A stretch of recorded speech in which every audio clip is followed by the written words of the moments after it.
51. What is the meaning of the expression, until thou returnest to the earth from which thou wast taken? For man was not created out of the earth alone, but also of the divine Spirit. In the first place, it is clear that the first man who was formed out of the earth was made up both of earth and heaven. But because he did not continue uncorrupt, but despised the commandment of God, fleeing from the most excellent part, namely from heaven, he gave himself up wholly as a slave to the earth, the denser and heavier element. In the second place, if anyone burns with the desire of virtue, which makes the soul immortal, he beyond all question attains to a heavenly inheritance. But because he was covetous of pleasure, by which spiritual death is engendered, he again gives himself over a second time to the earth, on which account it is said to him, Dust thou art, and unto dust shalt thou return. Therefore the earth, as it is the beginning of a wicked and depraved man, so also it is his end, but heaven is the beginning and end of him who is endowed with virtue. 52. Why Adam called his wife Life, and affirmed to her, Thou art the mother of all living. In the first place, Adam gave to the first created woman that familiar name of life, inasmuch as she was destined to be the fountain of all the generations which should ever arise upon the earth after their time. In the second place, he called her by this name because she did not derive the existence of her substance out of the earth, but out of a living creature, namely out of one part of the man, that is to say, out of his rib, which was formed into a woman. And on that account she was called Life, because she was the first made out of a living creature, and because the first beings who were endowed with reason were to be generated from her.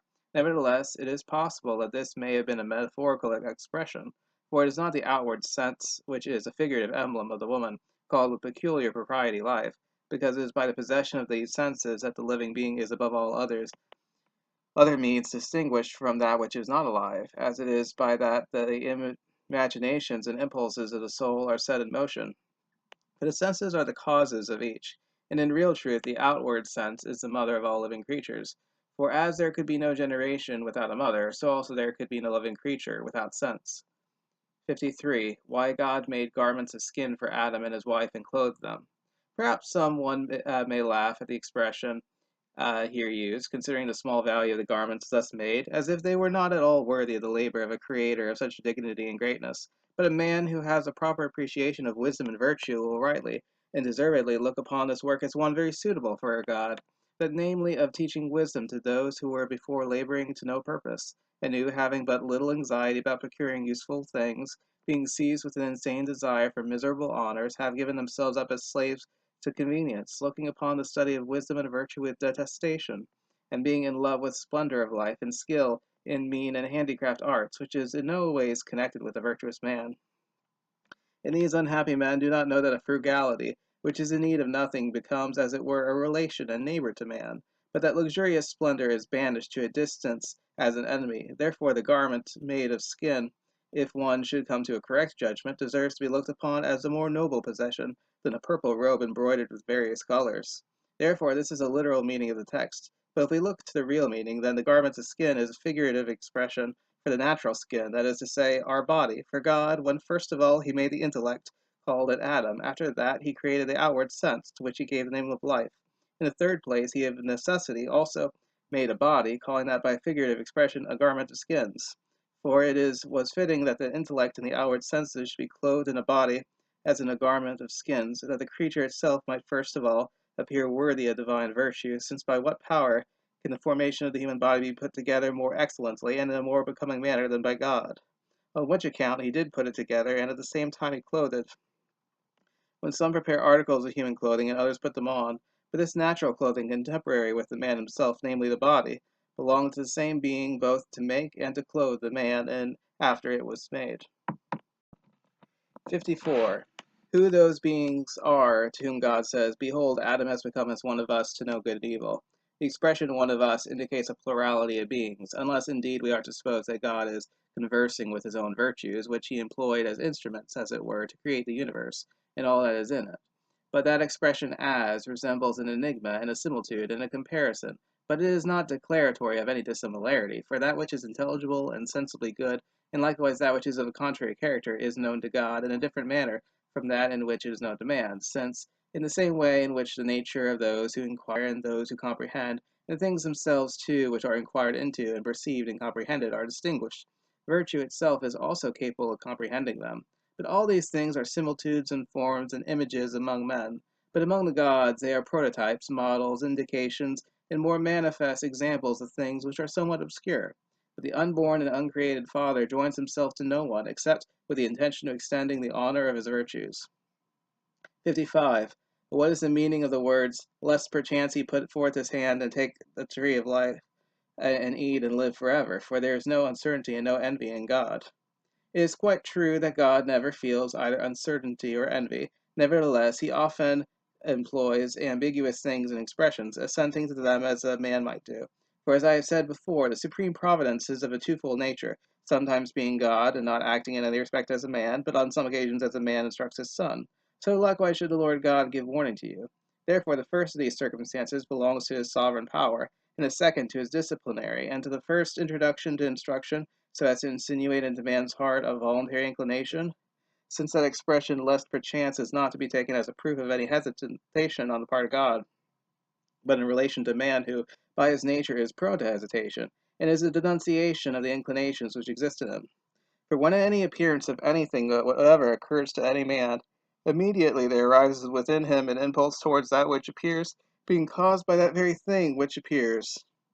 And from this arises the second hesitating kind of uncertainty, distracting the mind in various directions as to whether the thing is fit to be accepted or acquired or not. And very likely present circumstances have a respect to that second feeling, for in truth the divinity is incapable of any cunning or malevolence or wickedness. It is absolutely impossible that God should either envy the immortality of any other good fortune belonging to any being. And we can bring the most undeniable proof of this, for it was not in consequence of any one's entreaties that he created the world, but being a merciful benefactor, rendering an essence previously untamed and unregulated, and liable to suffering, gentle and pleasant, he did so by a vast harmony of blessings, and a regulated arrangement of them, like a chorus. And he being himself the only sure being, planted the tree of life by his own luminous character. Moreover, he was not influenced by the mediation, or exhortation of any other being in communicating incorruptibility to man. But while man existed as a purest intellect, displaying no appearance either of work or of any evil discourse, he was certain to have a fitting guide to lead him in the paths of piety, which is undoubted and genuine immortality. But from the time when he began to be converted to depravity, wishing for the things which belong to mortal life, he wandered from immortality. For it is not fitting that craft and wickedness should be rendered immortal, and moreover would be useless to the subject, since the longer the life in which is granted to the wicked and depraved man, the more miserable is he than others, so that his immortality becomes a grave misfortune to him. 56. Why now he calls the paradise pleasure when he is sending man forth out of it to till the ground from which he was taken.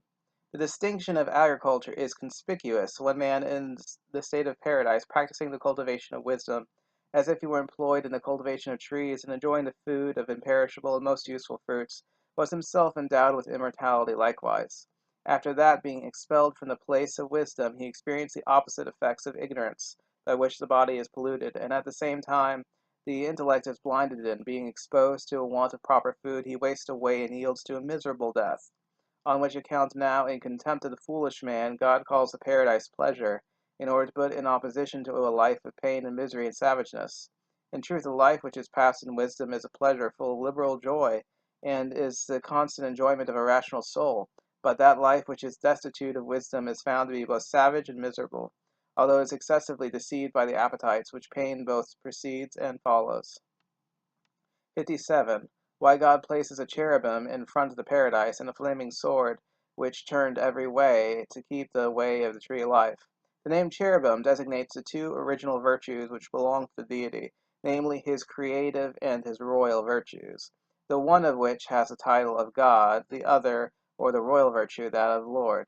Now, the form of the creative power is a peaceable and gentle and beneficent virtue, but the royal power is a legislative and chastising and correcting virtue. Moreover, by the flaming sword he here symbolically intimates the heavens, for the air is of a flaming color, and turns itself round, revolving around about the universe. Therefore all these things assumed to themselves the guardianship of the paradise, because they are the presidents over wisdom, like a mirror, since, to illustrate my meaning by an example, the wisdom of the world is a sort of mirror of the divine virtues, in the similitude of which it was perfected, and by which the universe and all the things in it are regulated and arranged. But the way to wisdom is called philosophy, a word which is both philosophical and royal, so also the world itself is philosophical. Some persons, however, have fancied that it is the sun which is indicated by the flaming sword, because by its constant revolutions and turnings every way, it marks 58. Whether it was properly said with respect to Cain, I have gotten a man from the Lord.